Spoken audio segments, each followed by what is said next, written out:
Hi all, and welcome to a new Rated Rabbit online game. So I'm playing here Pesh Code 1926. Good luck. So I'm still trying to get my rating up. Let's see how this will work out, huh? I hope my opponent is there and will play a game. Play his move. Yes, there he is. Okay, so let me try my favorite London system. I know a bit of theory there, so wonder what he is going to play. Let's see.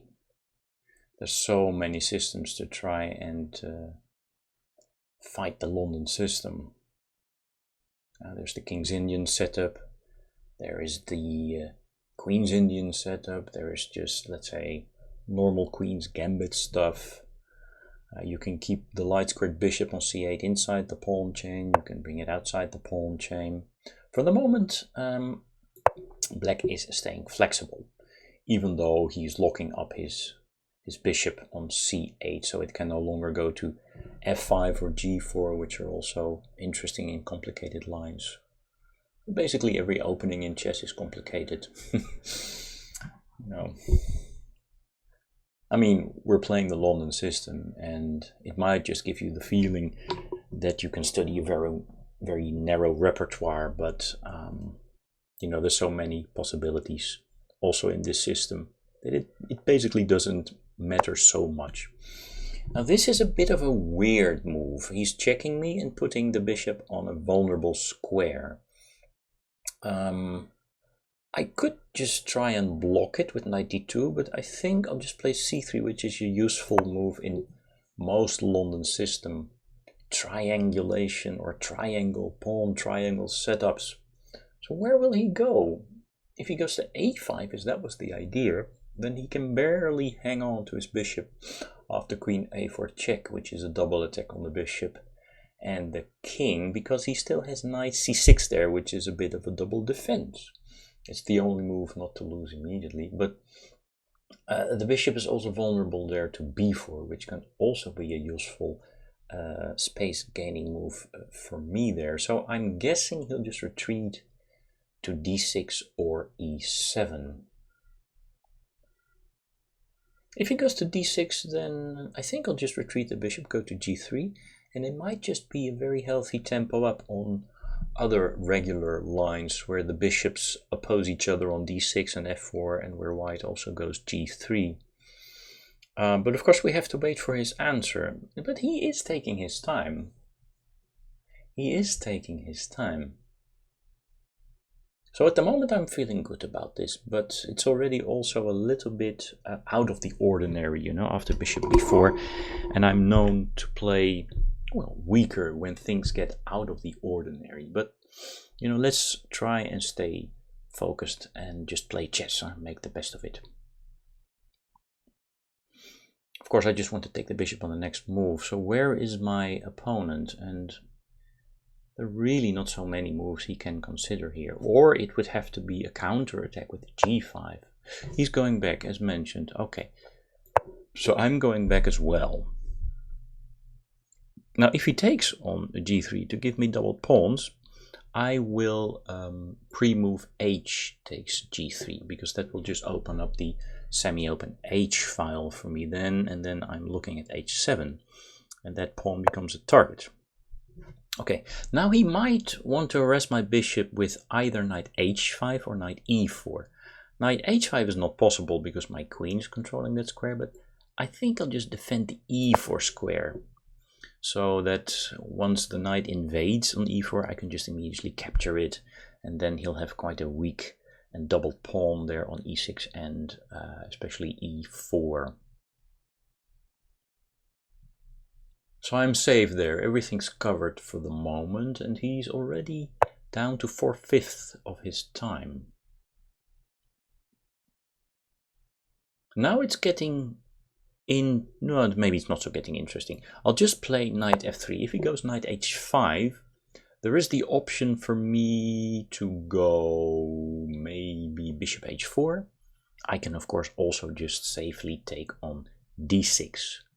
And the knight on h5 is out on a limb a little bit, and it's also vulnerable to a discovered attack from queen d1 and knight f3. The knight could jump to, let's say, e5, and then the queen from d1 would be hitting the knight on h5.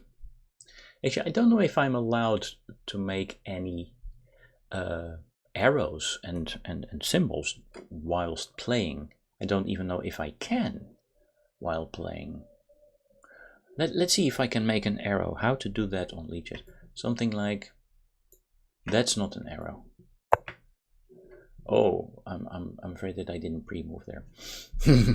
So now it's useful that I've already played c3, because we're ending up in a normal line where I've already played c3. That's quite nice.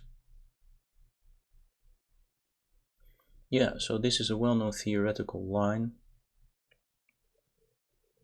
Also, now that he has played c5, if I ever take on d6, he cannot recapture with the pawn. I mean, that's not bad or something. So what am I supposed to do here? Yeah, I think I can castle. I think I'll just castle. Or do I have any alternatives? Normally the main line runs b6, weakening the light squares, and then I would go e4, which is very interesting. But right now, if he hasn't played b6 yet, I think I just can try and stay up one tempo on that line. So if he now plays b6, probably e4 is very strong.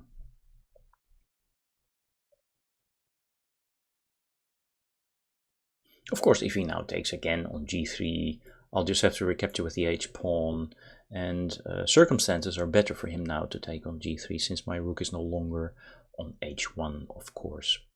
So quite often black players wait with taking on g3 until white has castled.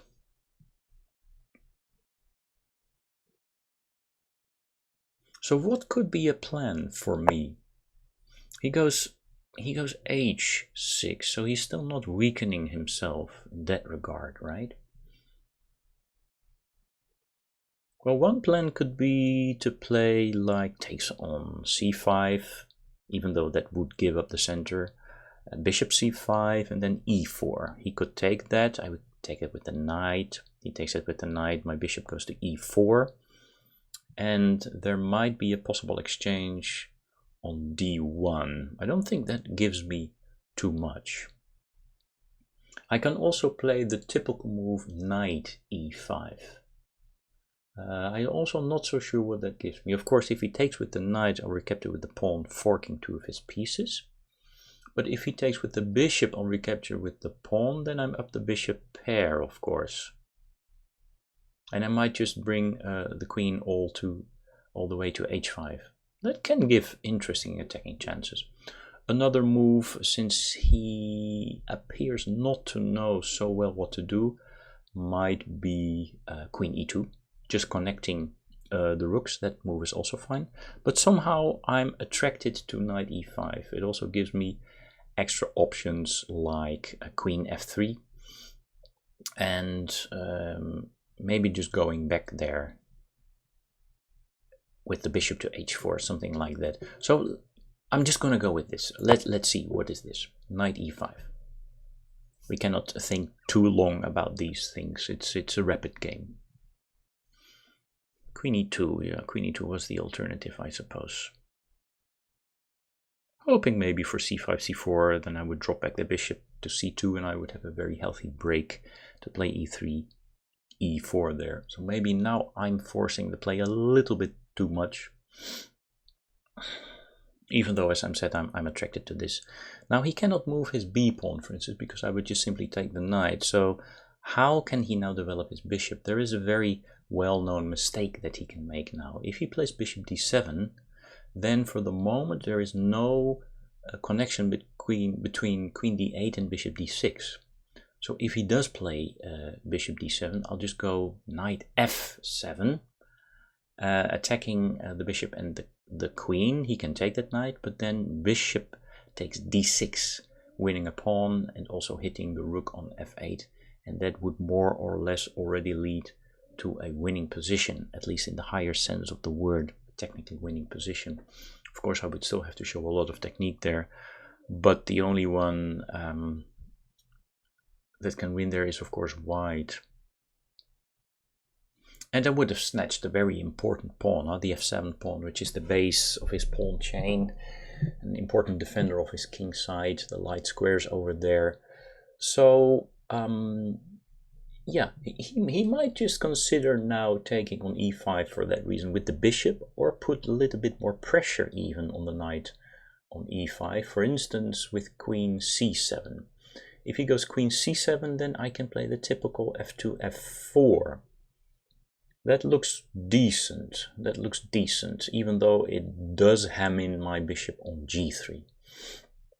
The other try would maybe to play the other knight to f3, just to support the e5 square even more. But then, of course, that would lock out my queen from going potentially all the way to h5.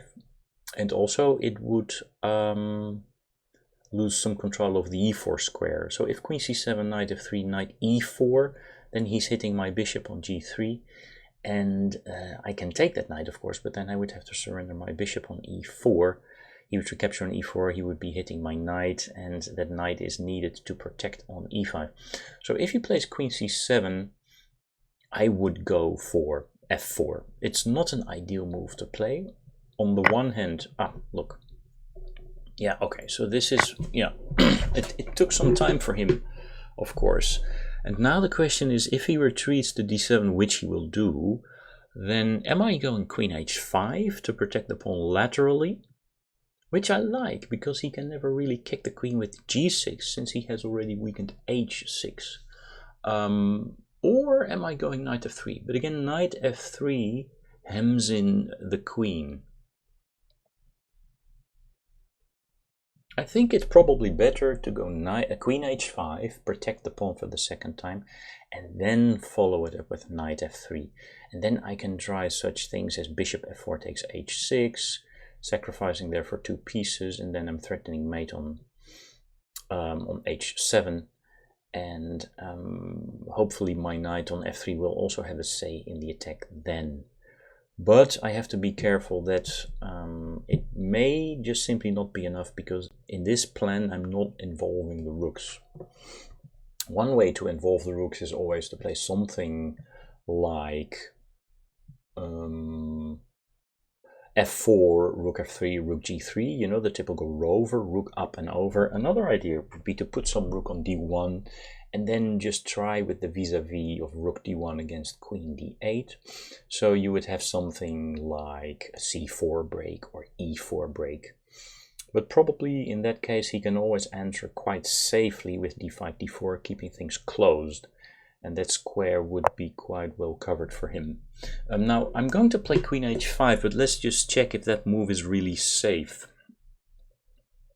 If I play queen h5 and he takes on e5 nonetheless, and I take with the bishop, and then he tries to somehow divert my queen from the protection,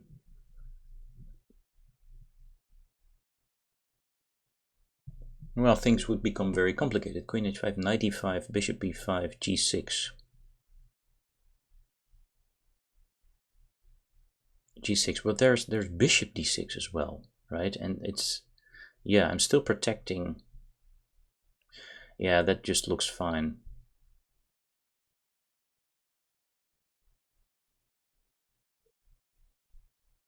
If queen h5, g6, and the queen takes on h6, then there still is knight e5 as well.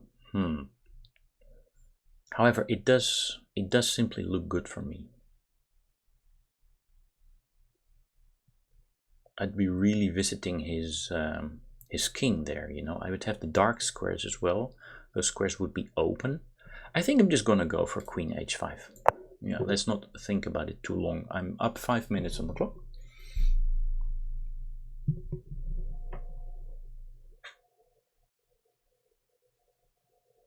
Okay, I see now that I missed a move here. It's queen g5. Ah, that's a pity. He can play queen g5. And it's not at all clear if I'm better than, because he gets to exchange the queens. Ah, that was a bad mistake. So I definitely had to go knight f3 and just take it from there. Slow play it a little bit more. Yeah. I mean, of course he'll realize that he cannot really play knight takes e5 or g6 is just to come. Yeah, there you see, there you have it already. If I go back now with the queen, I just simply lose the pawn on e5 and probably the game. So he's hitting my pawn and my queen. This was a really bad mistake. I just simply forgot about this very typical, I must say, defensive try. So I have to take, and then let's see, how can we continue this game? There's always f4. If I go knight f3, there's g4 and I still lose the pawn. Okay, but now we're in an endgame. I still have the two bishops, but I definitely have no attack anymore. So there's not so much danger for black anymore. That's a bit of a problem. It's just a problem. I would now definitely prefer to play with black. Yeah, I made a horrible mistake there. Queen h5. Oh gosh. You play the move and then you see the opponent's reply. It's just not sufficiently anchored in my subconscious, you know, that there's this queen g5 move. But there's not much to think about here. I just have to protect my pawn on e5. But now, you know, okay, there's still pressure on the clock, but there is no longer pressure in the position. And that's the kind of pressure I prefer, you know. You also need pressure in the position. Okay, he is repairing, quote unquote, his double pawns, but also my double pawns. I think I like this. If he plays d4, then there's always the e4 square for me. If he plays c4, then maybe there's the d4 square for me. But I'm not so much impressed anymore about my bishop. My bishop on g3 is not the best piece in the world, so I'm probably gonna have to put it on f2 to make it a little bit more relevant to the game, huh? Yeah, he's going to put that guy on the long diagonal.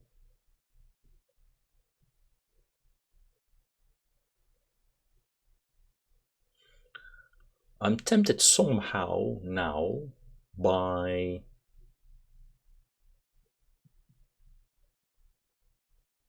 playing bishop b5. But the position is absolutely equal, if not better, for black. It just feels now that my two bishops in this closed position, they look a little bit silly. It's really a pity that I played this way. I can also go a4, but it doesn't really bring me much, does it? Another move is maybe another move is is knight f3. That looks like a healthy move as well, but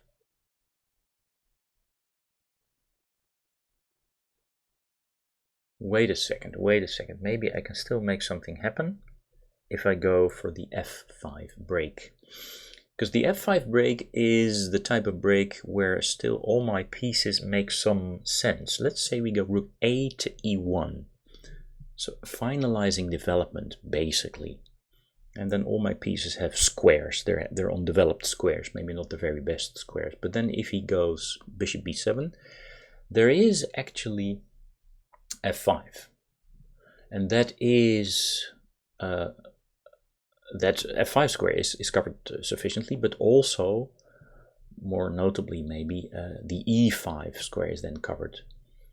And that might give me some chances somehow, yeah. So I think I'm going to go with that. Of course, I need to figure out that that's not a horrible blunder. Well, the rook on e1 is better than the one on a1,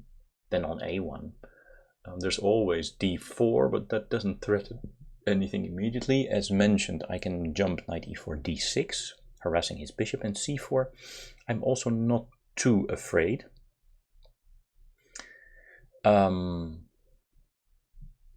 I need to be careful there as well. For instance, rook a e1, c4, bishop, let's say c2 or maybe b1, and then d4. I think I'll have to take that on d4, and then the knight comes to d4, but then there is no dangerous check for him. He's not hitting the bishop on c2, and I can just take the pawn on c4 with my knight. Yeah, so I think I'm going to play this rook a1.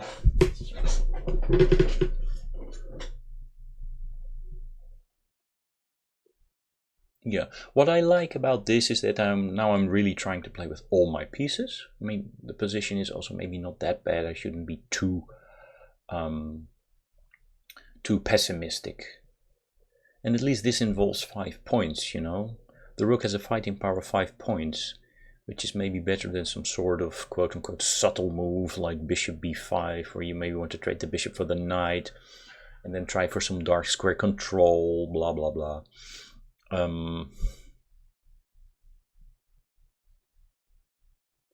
Yeah, I like this better. Of course, he can try and stop f5 with g6, but g6 on the other end is also a little bit of a concession, I want to say. Maybe I can follow it up with h4, h5, even though that involves a pawn sacrifice. But g6 is maybe a little, it's a bit hard to crack. I can also just sacrifice that pawn and then just go for rook f4, rook h4, and just try and massacre him there. Maybe follow it up with g4. You know, make it into a proper pawn sacrifice. Yeah, yeah.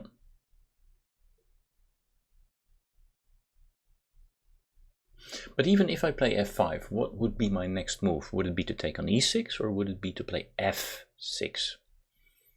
f6 looks nice, because then I would really be endangering his king. If I would just take on e6... Okay, well, I'm going to play f5 without thinking. He can think about it, you know? As Tal said... Oh, well, it's not that Tal said it, but I think he was asked once when he was thinking for 3/4 of an hour about a very complicated combination, that he was thinking, how would you get a hippopotamus out of a swamp? So now we're in a bit of a swamp, and I'm putting some pressure finally on black. And I mean, I have to figure out what to do, but he has to figure out as well what he has to do. I think f5 at least is a safe move. And there are so many options. Should he allow f6? Should he allow f takes e6? Should he take therefore on f5 himself? Should he play d4 or should he play c4? What's he supposed to do, right? Lots of questions here, and that's also important in chess, that you put some questions to your opponent.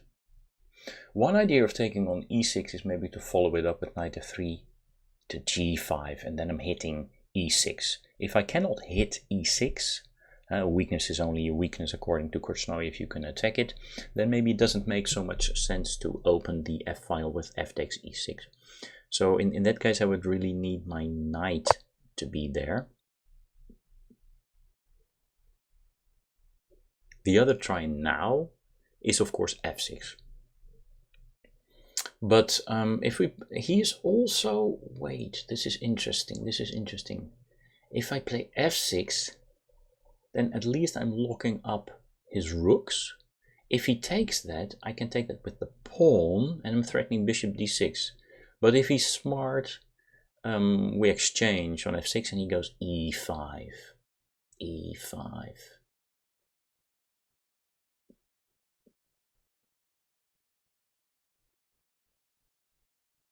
Yeah, I think I'm going to take on e6, which probably gives me the slightly better opportunities, because there will be a bishop g6 and there will be some knight g5, even though f6 is still very attractive as well.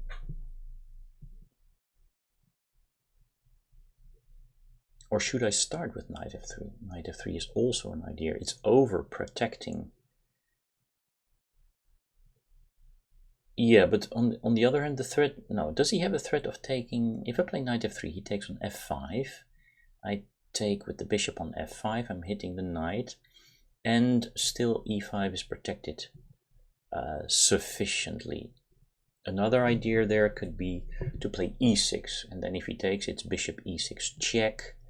And then I think, especially after moves, yeah, I really like this somehow. Let's just bring in some more pieces, more oil on the fire. In the meantime, he can try some kind of counterplay with d4, but I don't have to react to it. That's important. I can immediately go knight g5, I think. Okay.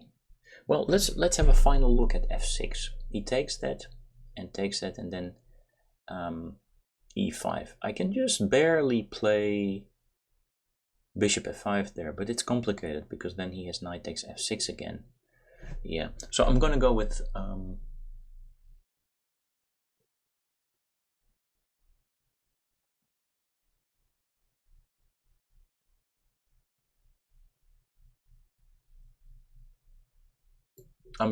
knight f3.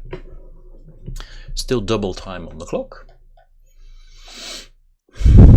I know that my strength is somewhere probably around 2000-2100 also for this time control, so I might just technically have a bit of an edge over my opponent, who is rated 1926 without question mark.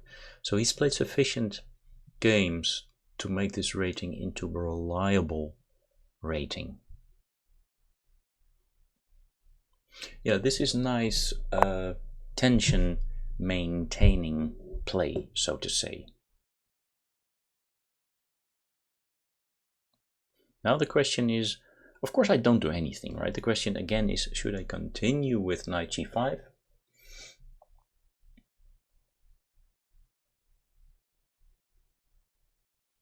Or, well, if I play knight g5, then all of a sudden he can take on f5, because e5 is hanging again. Yeah, so knight g5, he takes on f5, I take that, hit the knight, but then it's knight d7 takes e5, and I've lost that beautiful pawn. So I have to start with taking here on e6.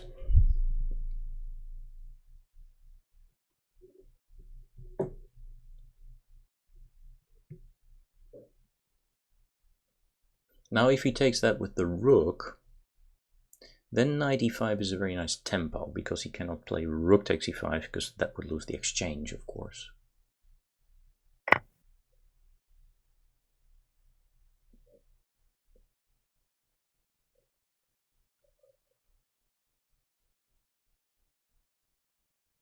Yeah. Now there are two attractive moves. It's bishop g6 and it's bishop c4. Because if knight g5, he might just take on f1 and just lure one rook away from the e-file. And again, I might have some problems.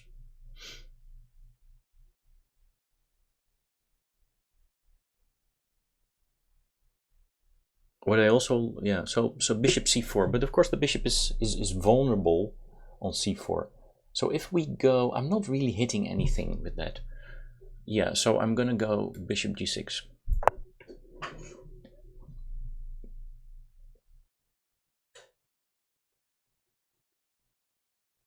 Okay, I should be careful. There is bishop a6. There is bishop a6. But if he plays bishop a6 right now, it doesn't really work, because I take the rook, he takes my rook, and I take the knight. But maybe now, of course, if he moves the rook, then it becomes a significant possibility. But it still feels like I have some strong attacking chances here. Of course, he couldn't go rook e7 because of bishop h4 and stuff. So now what I want to do is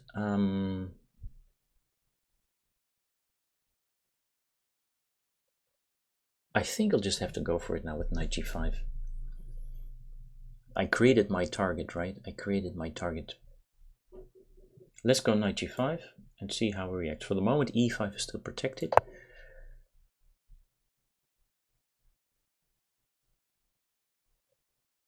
Okay, there's another problem. if he takes on e5, he's hitting my bishop on g6.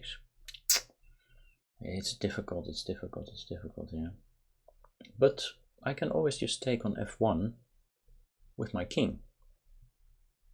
Keep e5 protected, yeah? So if he takes on f1 check, king f1, I'm hitting e6. e6 is difficult to defend. There's bishop a6 check. I'll just go back with my king, and then he goes bishop c4. But then I go b3, bishop d5, c4, and I'm winning the e6 pawn. Okay, so another try, of course, rook e8 I can take.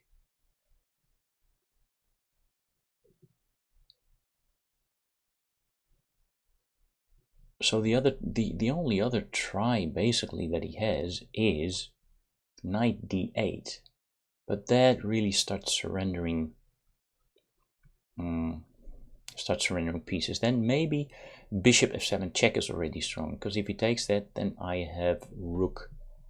No, I don't have rook f7. I don't have rook f7 there, but I think I'll have to play like that anyway, because it gives him the most problems. Yeah, okay. Let me take that with the king, and now invite bishop a6 check or rook f8 check. I'll just sidestep again. The threat is just to take on e6 now, right? I hope that somehow everything will work out. I'm not so sure. Okay, am I going to interpose something here? For instance, no, that just is ridiculous, right? To play rook, something on f7 is ridiculous, so I'll just sidestep.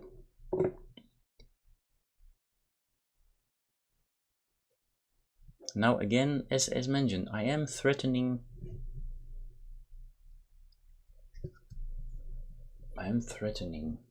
But he can go.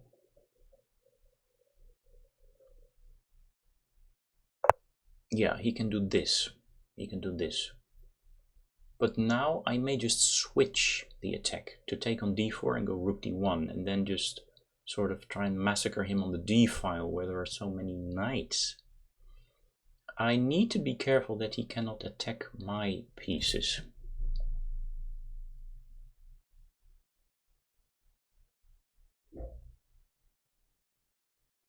The other try would be, yeah, but winning that pawn on d4 is just excellent, so I'm just going to go with that. I need to be careful that he cannot hit my pieces on the f-file. f1 is protected. This protected.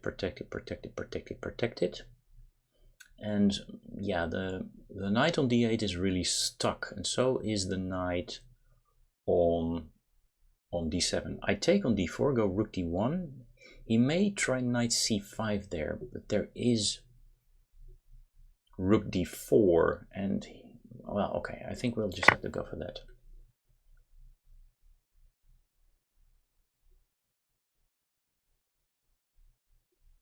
Another idea is always, of course, to go bishop h5 to g4.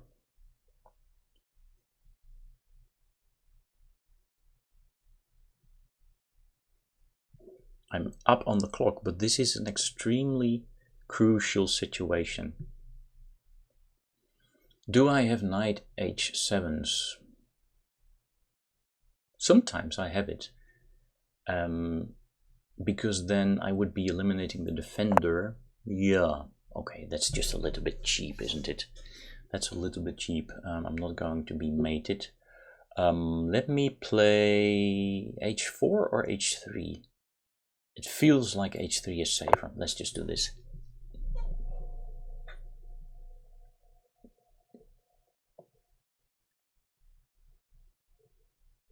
Because then if the bishop may... Well, there's also... Yeah, there's also bishop h6 check.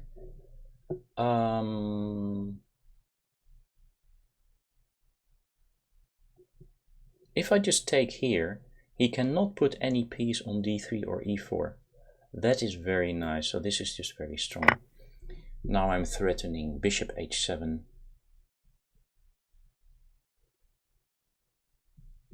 No, I'm threatening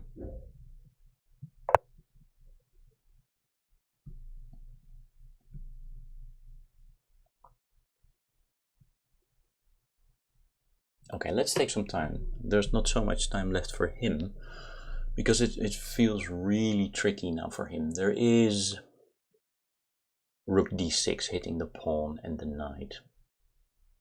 Is there something else?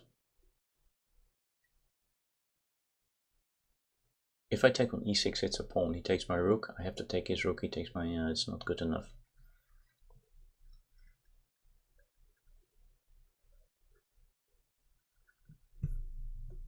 I think I'll just have to go rook.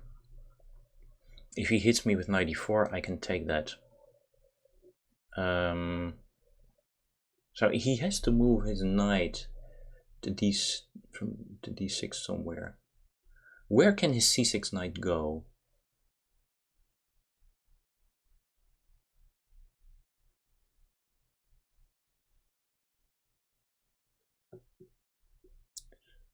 Yeah, it can go to e7, huh? It can go to e7. But then there's always a check, or bishop g4 maybe. I should still be better. He's going to play knight e7. No, he's not. Okay, but now...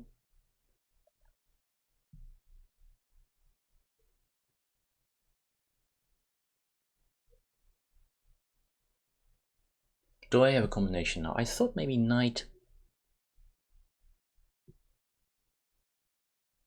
yeah. Okay, he's controlling that square 2 times now. I thought maybe knight h7 would be nice.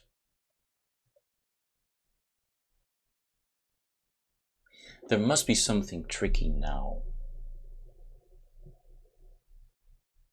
Knight h7 hits the rook.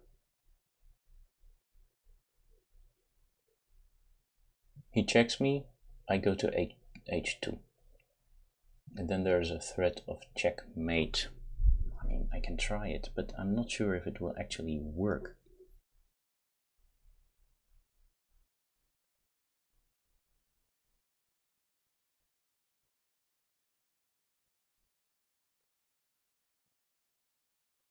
There is also, of course, the more convincing b4. I like b4. The knight cannot jump forward, really. It has to go to b7 or something horrible. And then rook d7 is strong again. Okay, b4. Now I also don't have a lot of time anymore. But now I can take. If he takes my rook, I'll take that with the pawn. Okay, and that should be just winning. Here we go. Thank you for the piece. Thank you for the piece. And now I'm just going to take on e6 and promote the pawn.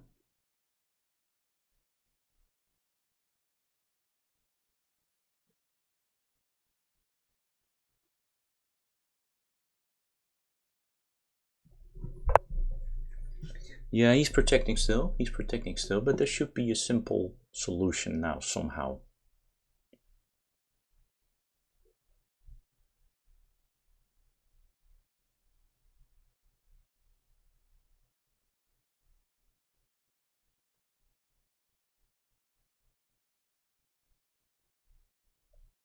The solution, what is the solution?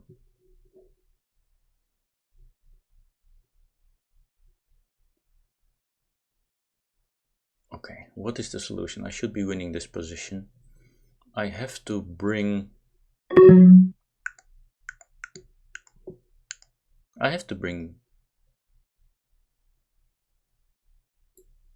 the bishop to control d8. That should be a winning move, this. This should be a winning move.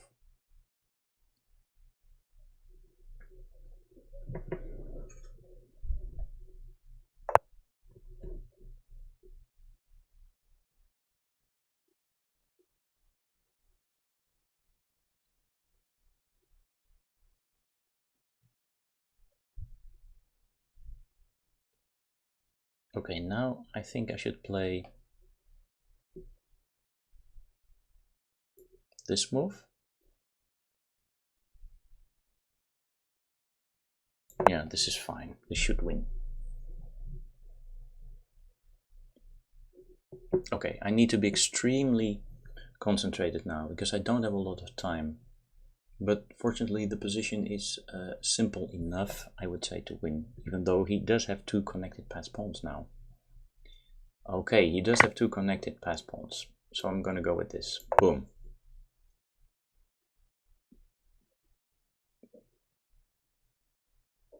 But I have a trick. I have a trick. I have a trick. It's knight e8 to c8. Yeah, okay, it's good. He cannot stop me from queening now. Excellent. So it's mate, basically, on the next move. Yeah, okay, that's good technique. That is good technique.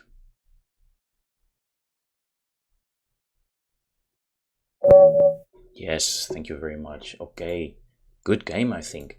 Let's go over it. Analysis board. I won another 94 rating points there. Request a computer analysis. Now let's just go through the opening a little bit. Bishop b4 was a bit of a strange moment. Yeah, I can play c3 there. He goes back. This is all quite normal. And then we're in a regular position here. Well, he thinks that e4 here is also strong, and that you don't even have to wait for b6. I like to wait for b6, but let's see what is his idea if you play e4 here. Well, one idea, of course, is to fork, but you always need to figure out what happens if we just exchange everything. Knight takes. Now we're hitting the bishop and the knight. This is maybe normal stuff, and then normal stuff like this.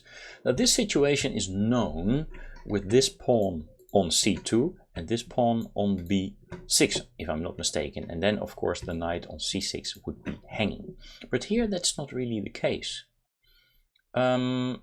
So I'm not sure why this would be so fantastic for white to play e4 here. I suppose there is a bit of advantage in each and every line what you try. Let's just continue a little bit. The computer suggests c takes d4. And then if you don't want an isolated pawn, you play knight takes. But so many pieces get exchanged, right? So what's the big deal here? You play like this. What's the big deal here? Maybe it's all about the bishop on e4 and the quote-unquote problematic development of black's queen side. If we just continue with the computer lines, this voluntarily opens up the H file, but then there is a counterattack with f5. To me, it feels that, okay, white might be pushing a little bit, but he does not really have the better of the game. Not really. Now look at this, 0.3. So I don't really like that. Okay, the computer maybe says, I don't like your castles well, but I like it. Yeah, I think he should have, or he could have taken on g3. But let's go with what he played, h6, which is a bit of a nothing move maybe. It weakens the light squares, right? So I always like to see this. And I don't think that black needed to be too afraid of knight g5. So I was discussing 2 alternatives here, knight e5 and queen e2. So the computer doesn't even suggest queen e2. So if I execute this move, he says this, and not much is going on. Well, okay, maybe not. Let's just go with knight e5, what I played in the game. According to Stockfish, he also prefers this. And yeah, now he has problems with his development, right? As mentioned, if b6, that's just a free piece, so that's just clearly impossible. That's just a blunder. But if he develops like this, then there's knight. And he can take like this or with the king, and then this is just very beautiful. I'm up a pawn here, the bishop pair, and it's just a winning position. So that clearly explains why he wanted to get rid of the strong knight on e5. So he played bishop takes e5. I played like this, now knight d7, and I think I made a mistake now.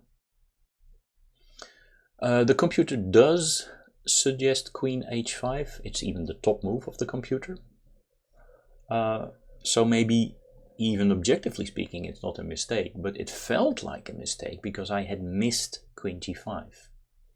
And I think definitely next time I would just probably prefer to play knight f3. I think I would definitely prefer to play knight f3. Yeah, okay. Of course, it's not so easy now for the queen to get involved in any kingside attack, but you'll just have to slow play it a little bit from there and just try and find other plans. I did study these positions where the knight is in front of the queen. I don't really remember what ideas you have. Well, one idea I can think of right now, if we just get rid of the paint, is maybe to move. How do I do that, guys? Why can't I make arrows? Okay, it's Shift plus Alt to put this here to try and stop any g6, and then you just play for any battery. Maybe first you have to move the rook here so that the rooks stay connected, and then you play something like this. And then, yes, then you have a very strong attack. So that would be the plan. That would be the plan, because it's not so easy, of course, for this knight to come back to defend h7, but on the other end, it would be quite easy for black to play rook e8 and knight f8. And if you put your knight on f8, you know, Larsen and Karpov would used to say that then you're never mated. And he might be right, but it's at least one way of putting pressure on black's position and putting that knight on the back foot on f8. So that would be another plan. Let's go with the game. Queen h5, where I was not too happy, but the computer doesn't really mind. Queen g5. Queen g5, he also doesn't really like that. So then... okay, now maybe this was an important moment where I made a real mistake. Yes, of course I can go queen h3, because any capture on f4, let's say this capture, is answered with a fork. So there is still sufficient indirect defensive resources to protect my pawn on e5, as normally there are. Yes. Okay, I completely missed that. I definitely thought I would have to take, because otherwise I would lose e5. So I'm going to take now on g5, and the computer says, don't do that. You should have gone to h3. Yes, so it diminishes my advantage now by half.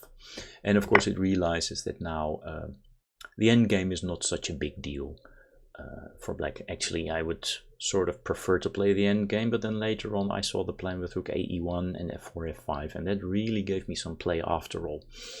So, you know, for a moment there I was shaken. I didn't see queen g5, and then I shouldn't even have exchanged on g5, and I was a little bit too pessimistic initially about the ensuing endgame. Okay, f4 definitely needs to be played. Yeah, I wasn't sure about him taking on f4, because that just seems to repair my position. But on the other hand, yeah, well, it's not a problem if I take on g5, because then he would quite safely take on e5, and e5 is a much more beautiful pawn. Still, my structure would be in a little bit of ruins, so b6 would be much better for him. So I really think that with f4 and then g takes f4, he helped me, because he's fixing my structure basically. Yeah, so yeah, there was c4, but he played b6, which is normal. And now the computer for a moment also briefly suggested bishop b5, and now it's back to bishop b5. But now rook a e1, it also thinks it's decent. It's decent. So other normal strengthening moves are knight f3, but I just wanted to reserve my knight, you know, for a possible jump to d6. I thought, okay, maybe keep the knight a little bit more flexible. If ever he wants to play d4, I have an immediate dream square for my knight on d6. So b6 is the game, but he says, meh, maybe you should have gone with knight f3 immediately. Yeah, okay. Rook a e1. I'm not sure why this is, maybe slightly inferior. Maybe it really works well if black plays compliantly as he did in the game with bishop b7. Because now, yeah, now he sees that, okay, f5 is now a decent opportunity, f5. And rook a e8. Yeah, that is maybe getting into a little bit more of a passive mode, right? It's a passive mode, and he's sort of locking in his rooks there. And of course the rook is not a very reliable defender of the pawn on e6, and it will be hit later by the bishop. Now I opted for knight f3, and apparently f6 was the strongest try after all. So my analysis ran something like, even though this is really endangering the king, my analysis ran like this, and then e5. Yeah, I also saw bishop. I saw bishop e7, but then I don't really remember what I had in mind there. But the problem is maybe that just the king is not safe and will be massacred on the dark squares, you know? Okay, this is a very obvious move. How to continue then with the attack? You don't give up the bishop immediately, but you put it here where it influences no less than 3 pieces. Now, of course, it's a monster bishop. So they suggest chase the bishop, and then you can take one of those defenders, or even have the in-between bishop d6. Yeah, if you have the in-between bishop d6, but this is very complicated. Then we can also see the lawnmower mate coming, right? So probably the computer's analysis is based on all of this, which is very trigger, some sort of lawnmower mode, why f6 was best there. But okay, that's not for me. I'm a human being. I just went with knight f3, maintaining some advantage and just playing for the e6 pawn in the end. So d4 he now plays. It doesn't really stop my my attack against e6, yeah, in general, against the light squares and so on. The other option was to try and shore up the light squares. Yeah, okay, I can sort of understand this because it's fighting against the bishop, huh? It's fighting against the bishop, which appeared on g6 later on. Still, both f6 and fe6 give white some chances. So this move I can ignore, which gives me another tempo for the attack, and now I'm just setting the attack in motion. Bishop e4 was also there, a bit of a frustrating move, and even a4, but that's the type of computer move I don't really understand. So let's just go for it. Create the weakness, right? So now he's recapturing. Again, he doesn't like my bishop g6 so much, but then again, I'm also not giving up too much of my advantage, but it's difficult to understand. So that's sometimes so strange. So the strongest move according to the computer here is bishop e4, 1.3, and then you execute this move, and then for a moment it's at 1.1, but now it's not so convinced. Rook c8, according to the computer, the best move. Yeah, that is, I mean, that's always a pity, you know. You play through these games with the computer, and the computer says, suboptimal, suboptimal, suboptimal. So then there's something clearly that I don't understand about chess, right?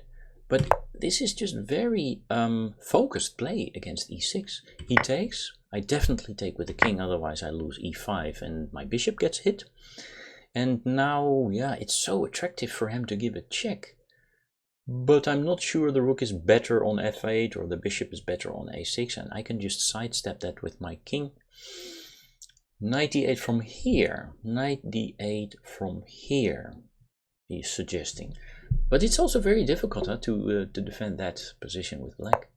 So he says basically the rook is better on the c file, and this is sufficient. And by the way, you can put this knight here, hitting the bishop and just keeping e6 in check. And then maybe you can just sort of stave off white's initiative here. But that's chess for you, you know. We make mistakes and inaccuracies and blunders on either side, and the side who does it best simply wins the game. And we will just compare the centi-pawn loss and the number of inaccuracies, mistakes and blunders a little later on. So there's the check again. Maybe this square should have been reserved for a knight, right? So that's why the computer doesn't really like it. And now again, how to defend e6, yeah? This didn't really help you in defending d6. Now the knight can go here. Yeah, now I switch, right? Because there is no more defender of d4. Once the knight from c6 goes to d8, it's rather passive. So now I take, he goes here, and I switch, of course. He plays bishop a6. Of course, I cannot take on d4 because then rook f1 will just show you. This is for the audience. That will be a horrible blunder. But I'm old and wise enough to spot those moves. So h3 is the move that I played. I'm happy I didn't play h4 because later on my bishop went to h4, so I kept that square free. Yeah, I think it's h4 is also winning, but this is definitely more precise. Now there's bishop c4, which counterattacks a2 and protects e6, but I would have gone b3 and then win the pawn on d4, so I would be up a pawn. So he plays this move now, and of course now I just take this pawn.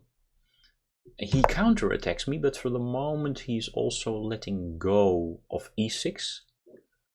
And I didn't see the switch to the h file.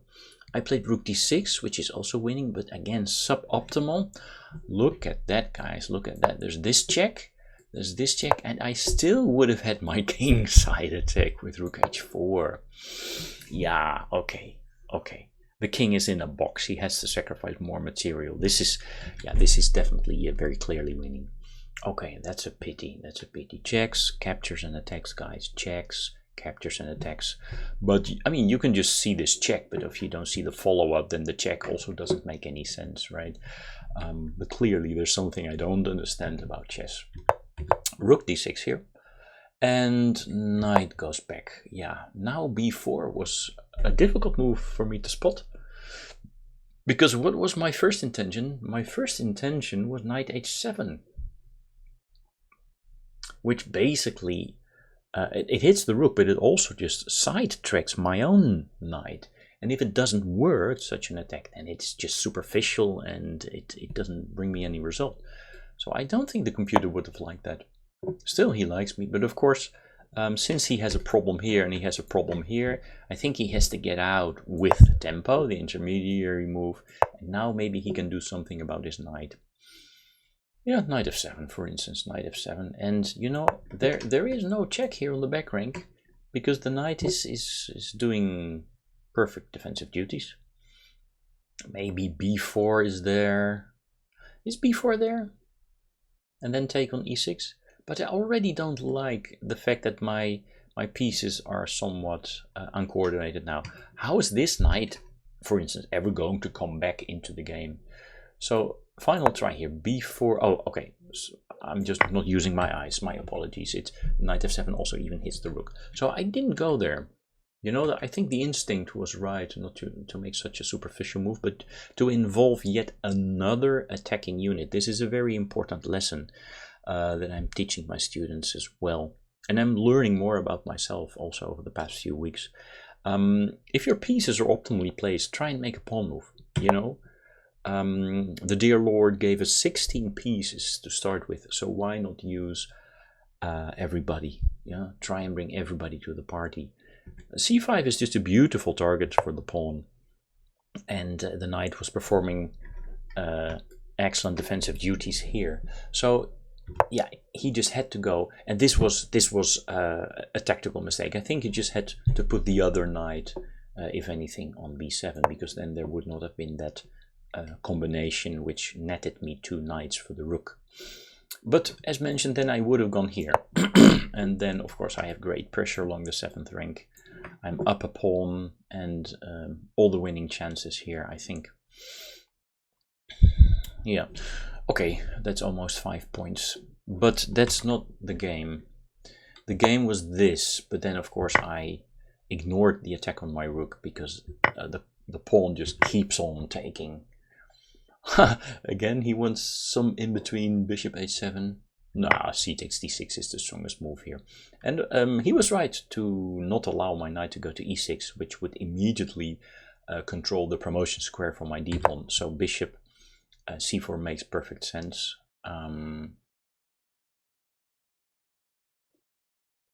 Yeah, I understand bishop h7 as well now. Bishop h7. He has to go king here. And then now this...